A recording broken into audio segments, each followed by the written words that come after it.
Hi friends, welcome back to our channel Fa Cooking World. Simple ആയിട്ട് very easy ആയിട്ട് നമുക്ക് തണ്ണിമത്തൻ juice എങ്ങനെ ഉണ്ടാക്കാമെന്ന് നോക്കിയാലോ. അതിനു മുമ്പ് ഈ ചാനൽ ഒന്ന് സബ്സ്ക്രൈബ് ചെയ്യാത്ത ഫ്രണ്ട്സ് ഉണ്ടെന്ന് സബ്സ്ക്രൈബ് ചെയ്ത് സപ്പോർട്ട് ചെയ്യുക.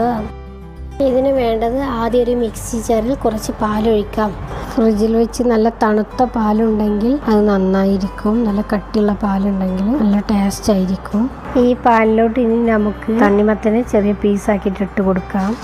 കുരുണ്ടായാലും കുഴപ്പമൊന്നുമില്ല. അടിച്ചെടുത്ത ശേഷം നമുക്ക് അരിച്ചെടുക്കാം. അപ്പോൾ നമ്മൾ ചെറിയ ചെറിയ പീസാക്കിയിട്ട് അതിലോട്ട് ഇട്ട് കൊടുക്കുന്നുണ്ട്. അതപ്പോൾ ഏകദേശമൊക്കെ ഇട്ട് കൊടുത്തു. ഒരു പീസ് തണ്ണിമത്തൻ്റെ ഒരു പീസാണ് എടുത്തത്. അത് ഫുള്ളായിട്ട് ഞാൻ ഇപ്പോൾ ഇട്ട് കൊടുത്തിട്ടുണ്ട് ഇതിലോട്ട്. പിന്നെ നമുക്ക് ഇതിലോട്ട് വേണ്ടത് പഞ്ചസാരയാണ്. പഞ്ചസാര നല്ല മധുരം ഉണ്ട്. ഇത് തണ്ണിമത്തൻ നല്ല മധുരം ഉണ്ടായതുകൊണ്ട് കുറച്ച് പഞ്ചസാര ഇട്ട് കൊടുത്താൽ മതി. ഞാൻ ചെറിയ ടീസ്പൂണിൽ 3 ടീസ്പൂൺ പഞ്ചസാരയാണ് ഇട്ട് കൊടുത്തിട്ടുള്ളത്. ഇനി വേണമെങ്കിൽ ആവശ്യത്തിന് ഇട്ട് കൊടുക്കാം. അതിന് ശേഷം നമുക്കിതൊന്ന് അടച്ച് വെച്ചിട്ട് നന്നായിട്ടൊന്ന് അടിച്ചെടുക്കാം. ഇപ്പോൾ നല്ല ചുവപ്പ് നിറത്തിലുള്ള ഒരു ജ്യൂസ് കിട്ടിയിട്ടുണ്ട്. ഇതിൽ കുരുവുണ്ട്. ഇതൊക്കെ ഒന്ന് മാറ്റിയെടുക്കാൻ വേണ്ടിയിട്ട് നമുക്കിതൊന്ന് അരിപ്പയിലോട്ട് ഒഴിച്ച് നന്നായിട്ടൊന്ന് അരിച്ചെടുക്കാം. അപ്പോൾ നമുക്ക് കുരുവും മിക്സിയിൽ അടിയാത്ത പീസുകളൊക്കെ കിട്ടിയിട്ടുണ്ട്. നമുക്ക് മാറ്റാം. അപ്പോൾ നമുക്ക് സിമ്പിളായിട്ടുള്ള ജ്യൂസാണ് കിട്ടിയിട്ടുള്ളത്. അതിൽ നമുക്ക് ജസ്റ്റ് ഒന്ന് കടിക്കാൻ വേണ്ടിയിട്ട് നമ്മൾ നട്ട്സൊന്നും ഇടുന്നില്ല. അതിന് പകരമായിട്ട് നമ്മൾ തണ്ണിമത്തൻ തന്നെ ഒരു പീസ് എടുത്തിട്ട് അതിൻ്റെ ചെറിയ ചെറിയ പീസ് സ്ക്വയർ ടൈപ്പിലെടുത്ത് ഇതുപോലെ കട്ട് ചെയ്തെടുത്തിട്ട് നമുക്ക് അതിലോട്ട് ചേർക്കാം.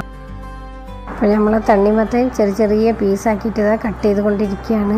ഇതിൽ നിറയെ കുരുവാണ്. കറുപ്പ് കളറുള്ള കുരു നിറയെ ഉണ്ട്. നമുക്കിതൊക്കെ മാറ്റണം. ഈ കുരു ഉണ്ടെങ്കിൽ നന്നായിരിക്കില്ല. ജ്യൂസിൽ കശക്കും.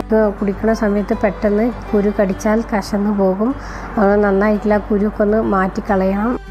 നേരത്തെ മാറ്റി വെച്ച ജ്യൂസിലോട്ട് നമ്മൾ കുരു കളഞ്ഞ തണ്ണിമത്തൻ പീസുകൾ നമുക്ക് ഇട്ട് കൊടുക്കാം.